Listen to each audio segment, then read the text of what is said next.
Wrong button. Hey, how's it going, everybody? Welcome back to Arc News. I'm going to be covering a couple weeks because I didn't cover last week's stuff, but it's going to be last week's and this week's. Last week's is kind of short.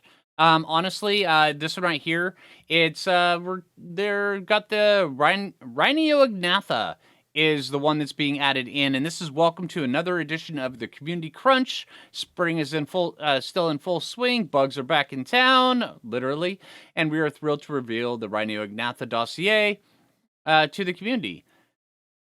Peruse it, plot and plan, as we are eager to see what you will do with this brand new monstrous bug. Speaking of new creatures, don't forget to submit your ideas for the Community Crunch, which we will be getting into, because we'll be covering that one as well, and I want to show you guys some of the new stuff that's up for vote right now. And yeah, on survivetheark.com, if you haven't voted yet, make sure you go get your vote in for which dino actually makes it into the game, which I think there's quite a few of them that I think are really cool. All right, let's talk about this one here. All right, so this one, let's see. Here, let me read this down. Here, this is the picture of it, and this is the size of a person next to it. So it's going to be a rather large bug. Yeah, let's see. So... Rhyniognatha species, and then time, early Devonian, diet omnivore. Temperament aggressive, so it'll be able to eat both meat and vegetables. Or, yeah. Hey, okay, that sounds kind of cool. All right, wild. I swear, every creature I come across here makes me more sure they've all had their genres tampered with, or their genes tampered with. I know I'm right about this. Take this monster bug I'm calling Rhyniognatha Antiguogenitor, big enough to headline a horror flick, but still light enough to fly and skate across water. Would you believe it also makes a weirdly useful, quick hardening resin with a variety of uses? It can thicken up its shell for a defensive boost. That sounds really, really cool. Spray hard bullet-like globs. Once again, really, really cool. And squirt soft globs that harden on impact to gum up incoming predators. That, it sounds pretty dang cool. I would imagine that, granted, I'm generally a PvE player. I think it sounds pretty cool, but I would imagine the PvP guys are probably like, yes, more please. All right, domesticated, these overgrown earwigs are just what you need to level up your tribe's aerial defenses. And here's a tip. If you crush up the right Arthropleura, you'll get an enzyme that makes Rhyniognatha glue as tech disruptive as Dinopithecus dung. So do you eat Arthropleuras and then you get like a special thing in your inventory? That, I kind of like that. Different functionalities like this I really enjoy. Because, I mean, the Dinopithecus being able to shut down tech was pretty dang cool, especially with the poop. I thought that was just hilarious and great. All right, plus this bug can glue itself to creatures or cargo and carry things around your base. That seems kind of kooky. So where they're using the pickup mechanics that they had from the mech in Genesis 2, and they're applying them to this. I think that's pretty cool. That's really smart. And what, I've been talking about, they share a bunch of stuff from other dinos to a bunch of the new stuff, and I like that. All right, that seems really cool. That said, Rhyniognatha isn't for the squeamish. Their males have a pheromone that invites egg-laying females to use them as hosts. Harvest that pheromone, and you can mark any creature for the female to lay her eggs on. The host incubates a new generation of larvae that can reap its best traits in the process. All right, so what happens if you put them on your friend? Well, they get encrusted with Rhyniognatha eggs? Yes, please. Come on. All right, let's make it so wild card. That would be hilarious. If some poor beast gets eggs laid on it by accident, you might still be able to save it by popping it in a cryopod or freezing out the larvae. So, if you get these bug eggs on your dino, they're going to eat the dino. At least that's what I'm hearing. All right. Oh, man, that seems kooky. All right, and then all the rest of this stuff, I don't think I'm going to cover because it's the Easter event, which is pretty cool. And then the Conquest servers, these right here are actually kind of cool for the the PvP. It's they're going to be wiping the classic PvP servers.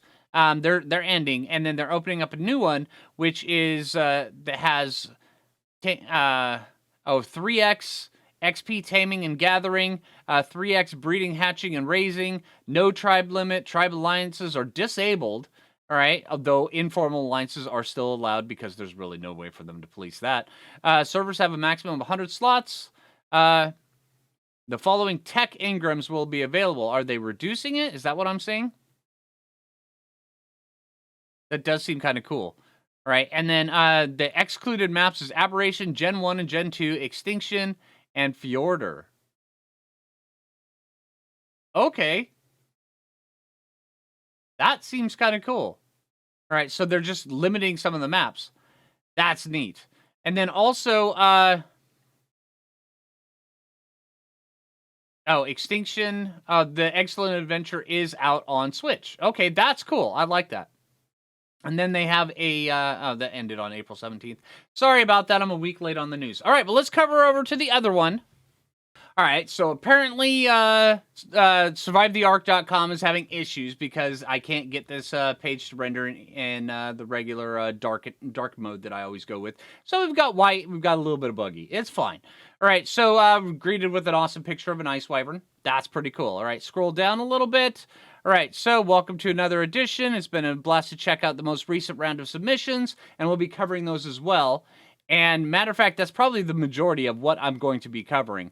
And there's some really, really cool ones. All right, so for the guidelines for the creature submissions is rank the creatures in order of most preferred to least preferred. The vote is limited to one submission per person. Duplicate entries will be discarded. I like that. Okay, so creature submissions. These are the ones that we're going to be getting. Right, so this one right here is the Gigantophis, which is in history was the first known sea snake. However, the Titanoboa was a constrictor snake in reality. However, Ark turned it into a viper. Why not flip the script? Right, so now this right here is going to be a viper, and I love the art. Whoever did that artwork for it, that looks great. All right, so all right, so going through the pictures of the vipers.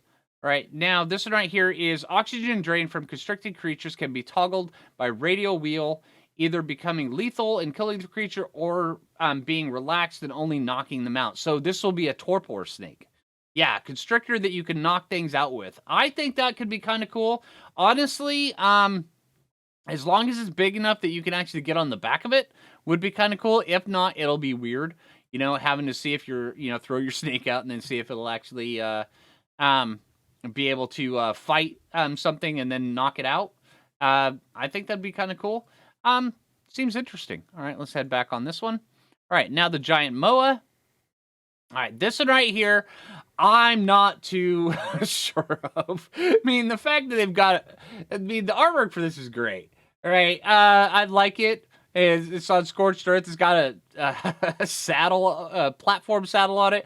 Rather small platform saddle, but, it is a platform saddle. It's kind of cool looking. All right, I present you with the giant moa, also known as Dinornis. Large for a bird, but fairly small for a platform creature. While it's incapable of flying, it makes up for lost time with its impressive running speed and stamina. That's kind of cool. I'm liking the idea of it. And then, let's see.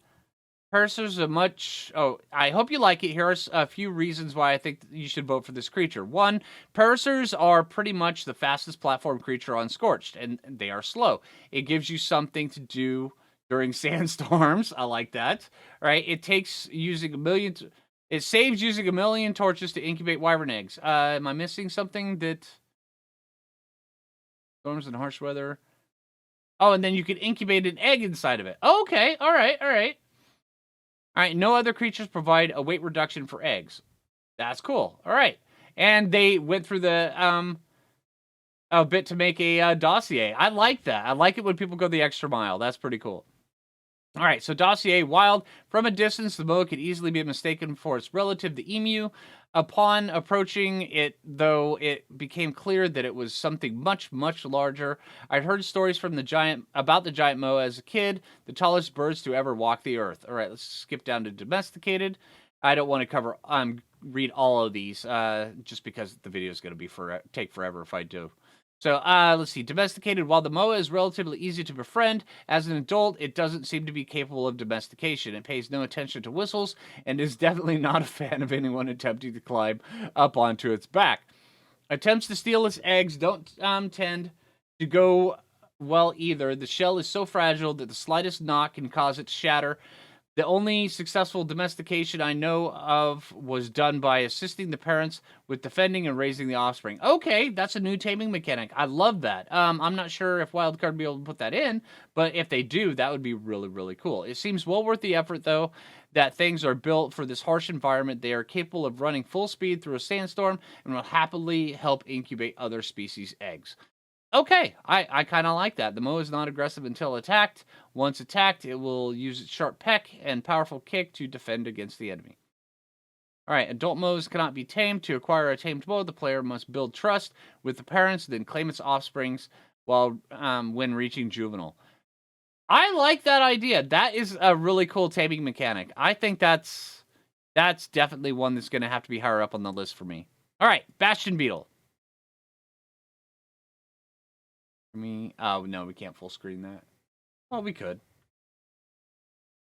There we go. That's the shot we get of that. That's not too bad. Okay, so...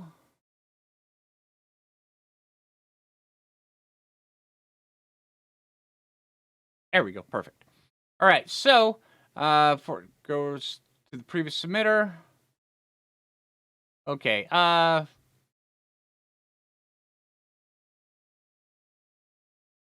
right, let's skip down around through here. Okay, all right. This is the blurb they've got. All right, a friend of mine used to tell me, when you feel the sky start to vibrate and a deafening fluttering sound invades the area you're in, watch out. That a Bastion Beetle is near, although it is known that they are of neutral temperament. This Calliopteran is to be respected. It is better not to disturb them. If you do not want to end up crushed by their horns, or be like plasticine. Oh, and be like plasticine. Okay.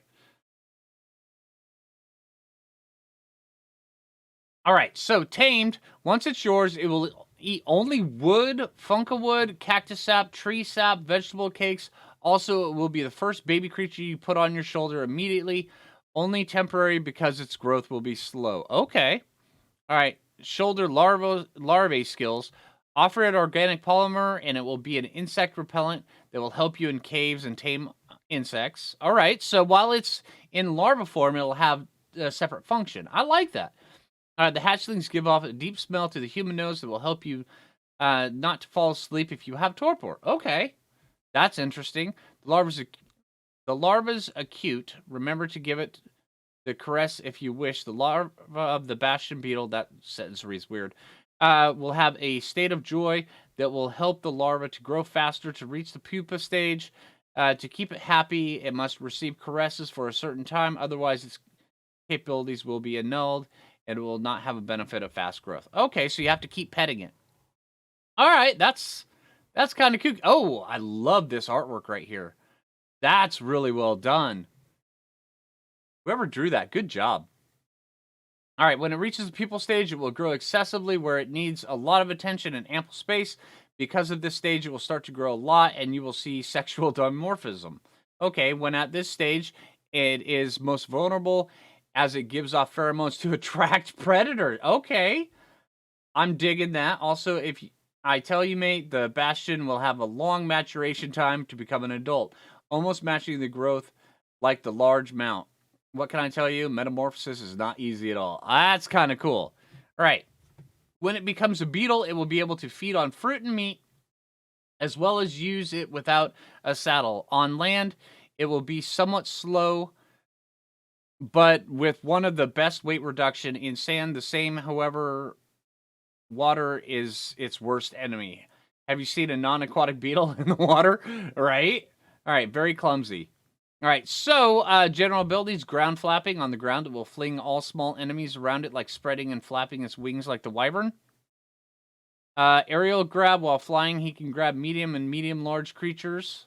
All right, walk like a god. Both can climb and cling to any kind of surface. I like that. Chemical spit.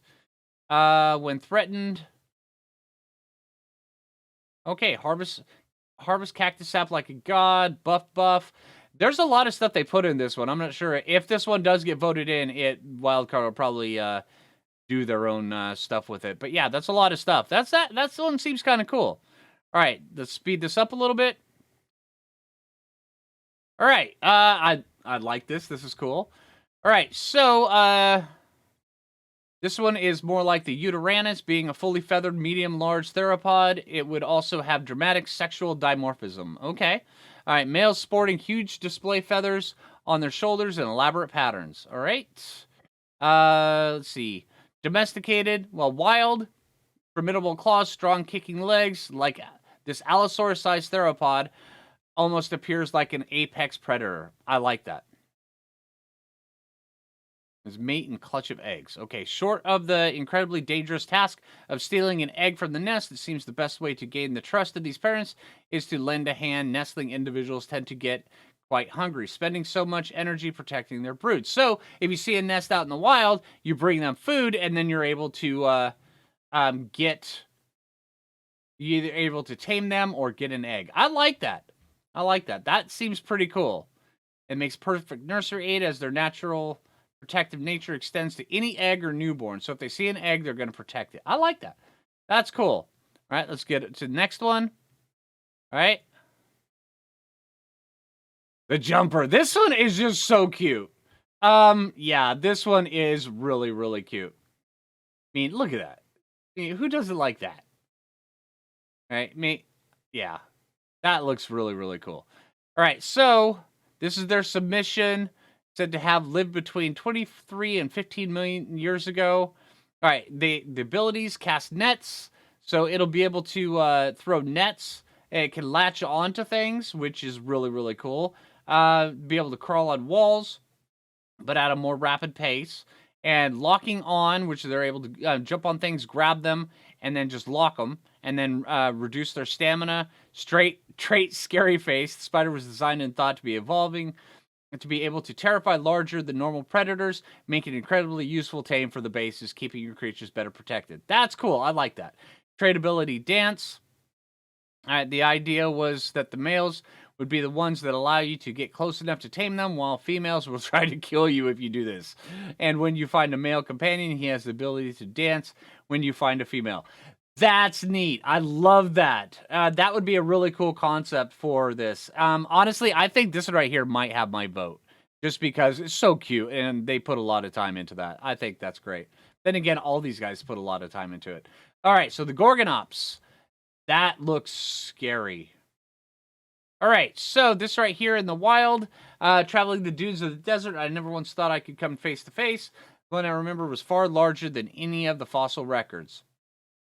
All right, so let's see. Extreme heat agitated it and seemed to gain an increase in power, though it calmed down when it chased me towards an oasis. I like that. That's cool. Electrical storms frighten it and seem to become more passive. But sandstorms is where the beast really shined.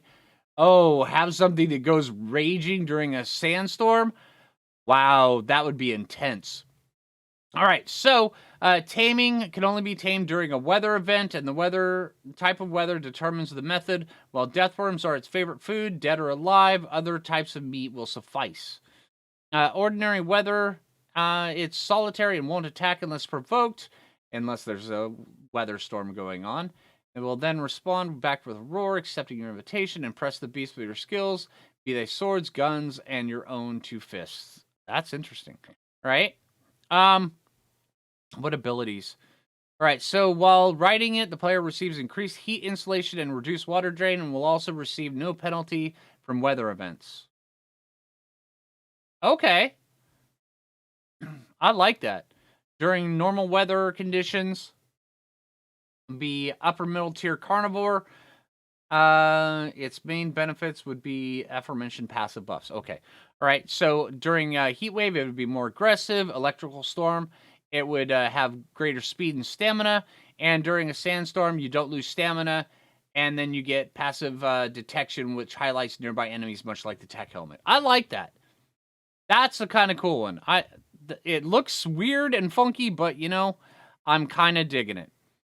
All right, so this one right here. This one I think looks wicked cool. Now, this guy right here, I love the artwork that they put into it, and just they did a really good job on this one. Then again, I think they did a good job on all of them. It's just this one right here. I just love the look of that. This right here is a giant lizard that lives out in the desert that has the ability to crush things with high armor. Like Doedicurus, Anki, Carbonemus, Stegos, Kentros, doesn't take damage from Kentros, Tech Dinos, Rock Elementals, Arthros, and Shadow Mains due to their armor ability. Can trap things, crush things, swipe things, and then how you tame it is by bringing it dinos your own tames that have an armor crunchy shell. I kind of like that. That's pretty cool. All right, let's see. And I'm sorry I'm going through all these really, really fast. Is this the one? Yeah, that was the last one I just did. No picture. Oh, okay, here we are. So this is like a... All right. Okay, so this is generally seen grazing and occasionally sharpening their claws by attacking rocks or trees, are aggressively territorial against the carnivorous dinosaurs of Ark, so they just, if they see a carno, they're going to aggro on it. Okay. All right, domesticated, sought after for the aggressive nature. They are loyal to survivors. Uses, armor. Hide is embedded with tough osteoderms. These can be harvested from a Ledu's corpse and used in crafting recipes. That would be kind of cool, but that would also involve Wildcard making a new set of armor, which that's actually sounds cool. All right. Weapon, along with the armor, Ledu's claws can be harvested to make a unique weapon. Ledu's rake. That's cool. All right, so sharpened claws.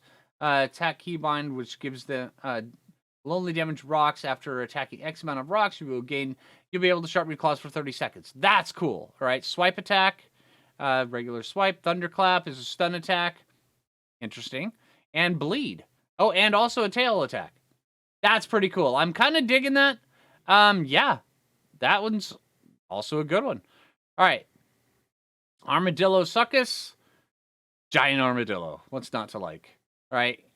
Insectivore, eats bugs. All right. Temperament, neutral but aggressive against wild bugs. Okay. All right. It's big, deadly, swinging hand in the house. If a creature is big enough, you can directly grapple and slam into them. Has a cooldown, of course. Want to travel? It can do that too. Simply roll and grapple across the map at high speeds. That seems kind of cool. So it can latch onto things and then smack them. Fire. All right, it's weak to fire. Plant Z or explosives, net guns. Crashing into each other will stun them both. I like that. Loves destroying walls, so you have to befriend it by getting it to destroy stuff. Oh, I like that one. That one's pretty cool. All right, let's see. And then the last one that we're going with is the... What is the name of this one? Oh, the Megaraptor. Okay. Let's see. Megaraptor is... That's a Megaraptor. All right. Unique dinosaur from the mysterious Megaraptoron. Clade of theropods, known for their large side-like claws. These predators use them with deadly efficiency, capable of shredding through any target they set their gaze on. Due to this attribute, the Mape lives up to its name, Shadow of Death. Okay. After spending some time studying the dinosaur, to discover that the Mape see wyverns as their natural competitor, and it skirmishes between the two. Oh, something that would actually seek out and fight wyverns on Scorched Earth. That's cool. This allows them to be able to raid the nests of wyverns and help wipe out the competition. This one seems pretty dang cool. Once tamed, they can serve as unique debuffer. Cripple creatures using a special slash. It will instantly drain all the target's stamina and force it to land. So if you smack a wyvern with it, it forces it to land, so where you can go head-to-head with it. I like that. I like that a lot. All right, I have witnessed tribes using Mape more effectively to combat wyverns. Primary attack, simple bite. Secondary attack, pressing and holding down the corresponding button will have the Mape rapidly swipe its claws. Crippling slash. course, will leap forward and perform a powerful slash attack with both hands.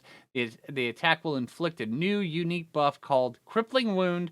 This ability will cost stamina and go on a cooldown of 5 to 10 seconds. I like this. Used on land or water, Christian will decrease their movement speed and slowly drain their stamina, causing them to take more damage from incoming attacks. See, this is what Scorched Earth needs. It needs something that goes toe-to-toe with Wyverns. I like that. All right, so that's all for the news today. Granted, or for the last 2 weeks, if you haven't already voted, there's a lot of really cool dinos up. I'm going to have a hard time picking out which one that I want to vote on, just because they're all really, really good. And people, they went above and beyond on each of these submissions. I think they're all worthy of getting into Scorched Earth. Maybe, I hope Wildcard does more than one, but I know they're only going for one to get in. But yeah, anyway, what one do you guys like the best? I think they're all great. I'm not sure what one I'm going to vote for yet. I'm definitely going to be voting. And yeah, so hey, if you guys enjoy the news, make sure you click that like button. I really appreciate it. If you're new around here, subscribe. And until next time, this is Phlinger Phoo, and take it easy, everybody.